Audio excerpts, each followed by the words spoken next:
Pourquoi ceux que Dieu choisit semblent-ils marcher seuls? Pourquoi sont-ils souvent brisés, incompris ou sans ressources? Pourquoi l'élu semble-t-il rejeté par le monde et oublié du ciel? Peut-être que tu te reconnais. Peut-être que tu sens au fond de toi que tu es différent. Mais ce différent te coûte tout. Dans cette vidéo, nous allons plonger dans les profondeurs du mystère des élus. Ces âmes marquées par une mission, mais souvent laissées dans l'ombre. L'élu passe d'abord par le désert. Tu te souviens de Moïse? Un enfant sauvé des eaux, élevé dans le luxe et les dorures de l'Égypte. Un prince, un homme qui avait accès à tout, mais qui portait un feu au-dedans de lui. Quelque chose qu'il ne comprenait pas encore. Une tension entre ce qu'il voyait et ce qu'il ressentait. Puis un jour, tout a basculé. Un acte, un moment d'impulsion. Et tout s'effondre. Il fuit.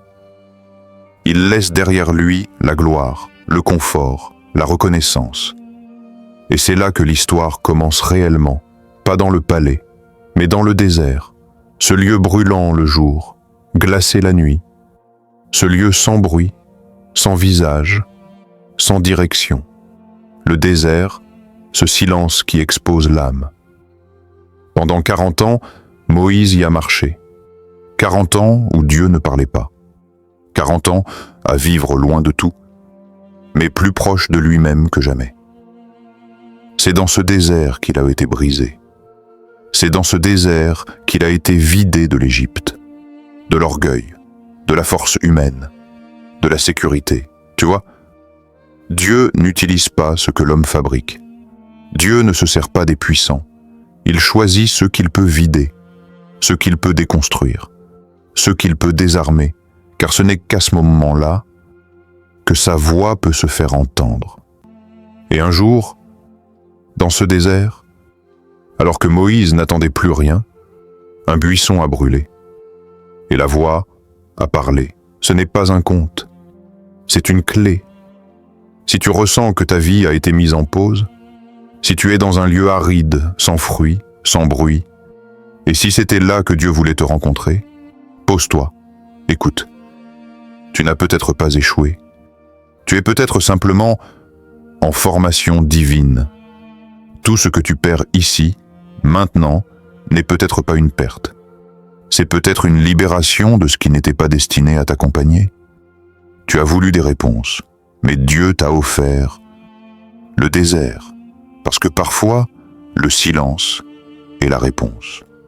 Dois-je briser pour devenir canal, tu sais? Il y a une femme dont je ne dirai pas le nom, parce que ce n'est pas son nom qui compte, mais ce que son cœur a traversé. Elle avait tout, un foyer, un homme, des projets, des amis qui riaient à ses côtés. Et puis, l'un après l'autre, tout s'est effondré. Elle s'est réveillée un matin, et tout était parti. Pas par un ouragan brutal, non, mais comme une lumière qui s'éteint lentement, pièce par pièce. Elle a prié, elle a crié, elle a frappé à la porte du ciel. Et pendant des semaines, des mois, des années peut-être, le silence. Elle s'est dit, j'ai dû faire quelque chose de mal. Peut-être que Dieu m'a oublié. Peut-être que je ne suis pas assez. Et pourtant, un soir, dans une chambre froide et vide, avec des larmes sans explication, une voix est montée, douce, pas extérieure, mais intérieure. C'est maintenant que je peux enfin parler à travers toi. Elle n'a pas compris. Mais elle a senti que quelque chose avait changé. Pas autour d'elle, dedans. Parce que voilà ce qu'elle n'avait pas vu. Tant que son cœur était plein de sécurité, de certitude, de personne, Dieu n'avait pas la place. Elle priait, oui. Mais c'était un cœur déjà comblé. Pas un cœur vide à remplir. Les élus, ceux que Dieu veut vraiment utiliser, ceux qui portent un feu qui ne vient pas de ce monde, ils passent par la brisure. Et non, ce n'est pas une punition. C'est une opération divine, une chirurgie invisible qui ouvre l'âme pour y verser quelque chose de plus grand. Peut-être que tu connais ce vide, ce moment où tu regardes autour de toi et tu ne reconnais plus ta vie. Ce moment où même la prière te semble lourde et où le ciel paraît fermé. Tu n'es pas seul, tu es en formation. Le vide que tu ressens est un espace sacré. C'est là que Dieu murmure ce que les foules n'entendront jamais. Ce que tu appelles perte pourrait être une permission. La permission pour Dieu de t'utiliser comme canal. Non plus pour ta propre force, mais pour sa lumière. 3. L'appel invisible mais réel, tu ne sais pas pourquoi tu te sens ainsi. Tu es entouré, parfois, mais tu es toujours seul. Tu peux rire, participer, faire semblant. Mais il y a toujours cette tension invisible, ce décalage subtil entre toi et le reste du monde. Depuis tout petit, tu sens que quelque chose t'appelle, mais personne autour de toi ne le comprend. Parfois, pas même toi. Tu es trop lucide pour te perdre dans la foule, trop profond pour rester en surface, trop sensible pour ignorer ce qui ne se voit pas. Et ce que tu ressens, ce n'est pas de l'orgueil. C'est un appel que tu ne peux pas nommer. Une musique muette que seule ton âme entend. C'est comme si tu étais né avec un message à porter, mais sans l'avoir encore reçu. Joseph aussi était comme ça. Un jeune homme aux rêves trop grands pour les épaules de son âge. Il voyait ce que les autres ne voyaient pas. Il annonçait ce que les autres refusaient d'entendre. Et on l'a haï, non pas parce qu'il avait fait le mal, mais parce qu'il portait un feu que les autres ne supportaient pas. Ses propres frères l'ont jeté dans un puits, pas les ennemis, les siens. Il a crié, personne n'a répondu. Il a été vendu, enchaîné, accusé à tort, oublié, mais c'est là au fond du puits, dans l'ombre de la prison, que Dieu l'a élevé, car l'appel ne dépend pas des circonstances. Il n'a pas besoin d'être reconnu pour être réel. Il existe avant même que tu comprennes ce qu'il est. Peut-être que toi aussi tu es dans un puits aujourd'hui. Peut-être que tu as perdu tes repères, ta famille, ta direction. Et si ce puits était la preuve que tu portes une promesse? Et si ta solitude n'était pas un hasard, mais une signature divine sur ton âme? Regarde bien. Ce n'est pas que tu es en dehors du plan. Tu es simplement en avance sur la scène. Les élus ne savent pas toujours qu'ils sont élus. Ils entendent juste un murmure qui les empêche de dormir. Et ce murmure, ce feu sourd dans ton ventre, cette sensation de ne pas appartenir ici, c'est peut-être Dieu qui t'appelle par ton nom, avant même que le monde ne sache qui tu es. 4. La pauvreté comme purification. Tu veux porter Dieu, mais es-tu vide? Tu veux la paix, mais es-tu prêt à laisser tomber tout ce qui te rassure? L'élu n'est pas toujours pauvre dans ses poches, mais il est dépouillé dans son être. Pas par hasard, pas par cruauté, mais parce que Dieu ne remplit jamais ce qui est déjà plein. Imagine un vase. S'il est rempli de sable ou de boue, tu ne peux pas y verser de l'eau pure. Elle glisserait, se salirait, se perdrait. Il faut le vider, gratter les parois, le laver, l'attendre. Et ce vide, ce silence, est nécessaire pour qu'il puisse devenir réceptacle. C'est la même chose pour ton âme. La pauvreté dont je te parle n'est pas seulement matérielle. C'est une déliaison invisible, un détachement, un sevrage du monde. Il y a des gens que tu as perdus, des projets qui ne sont jamais nés, des opportunités qui t'ont échappé. Et peut-être que tu as pleuré tout cela. Tu t'es dit « Pourquoi moi? Pourquoi maintenant? Pourquoi si longtemps ?» Mais, et si ces pertes étaient des mains divines?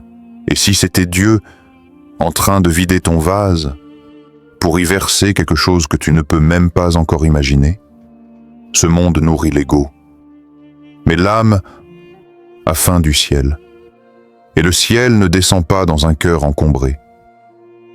Tu n'étais pas fait pour t'attacher à ce qui passe. Tu as été formé pour porter l'Éternel. Mais pour cela, il faut d'abord perdre tout ce qui n'est pas lui. La pauvreté, la solitude, les silences ne sont pas des punitions, ce sont des purifications. Regarde autour de toi. Tu n'as peut-être plus rien, mais ton vase est prêt. Et Dieu ne tarde jamais à remplir ce qu'il a lui-même vidé.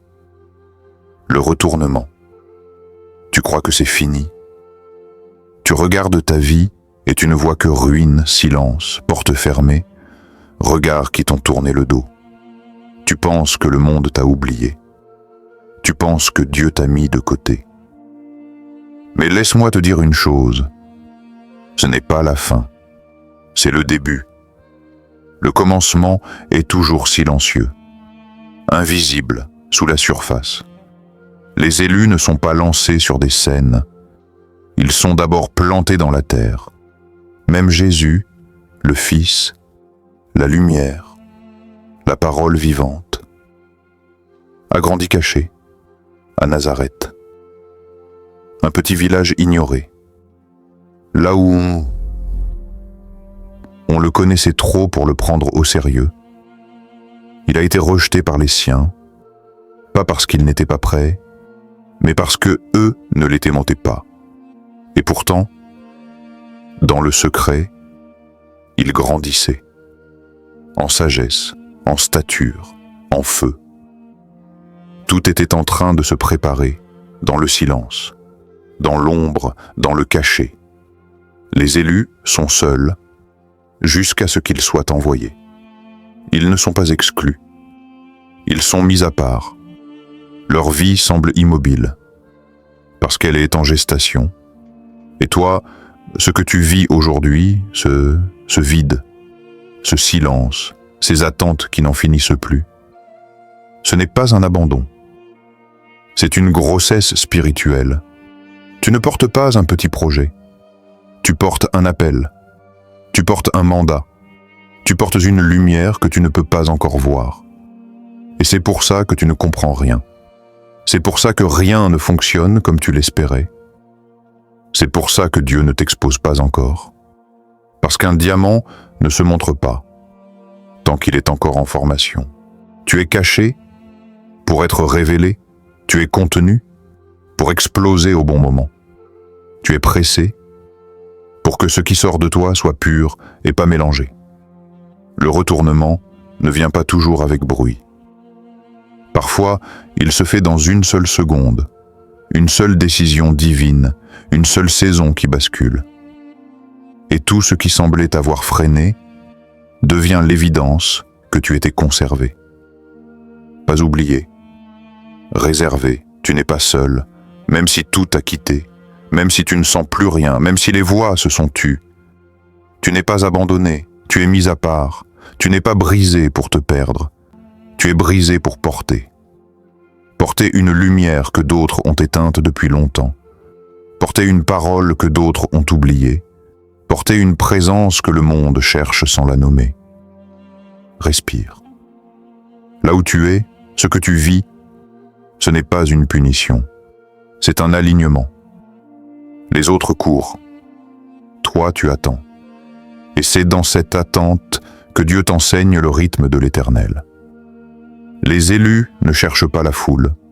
Ils cherchent que le feu qui ne s'éteint pas, même dans la nuit, le feu qui brûle mais ne consume pas, le feu qui éclaire sans bruit, le feu qui te transforme de l'intérieur. Et ce feu, écoute-moi bien, il est en toi. Même si tu ne le vois pas encore, même si tu ne le comprends pas encore, il est là, il vit, il attend. Maintenant, reste en silence un moment. Laisse ces mots tomber comme des graines dans ta terre intérieure. Et souviens-toi, tu n'es pas fini. Tu es en cours. Tu es en feu. Et ce feu n'a encore rien dit.